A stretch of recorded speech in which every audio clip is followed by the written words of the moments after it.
Motho o montle tla ke go bolelele ke gore kere o se ka itumelela motho o tlang mo go wena a tla go bolelela dikgang tsa batho.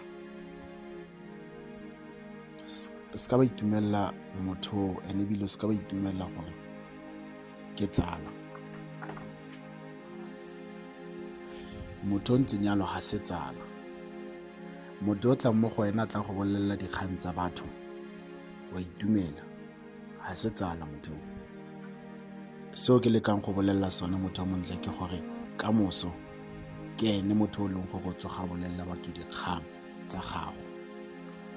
O se ka itumela gore o nna ntse o loise o receive dikgang tsa batho gore ha mang a tlile ke a itse gore dikgang di teng, ha mang a tlile ke a itse gore ditaba di teng.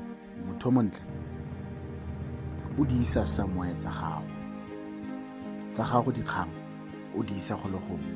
Se ka itumelela motho o dulang every time a dulang tsa go tlisetsa dikgang tsa batho.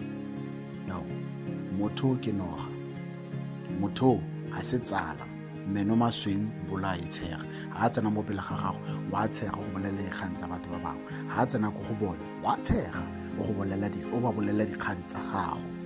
So se ka ba itumelela motho o tla mo go wena everyday a nna ntse a tla go bolelela dithaba tsa batho, a ntse a tla go bolelela tshele.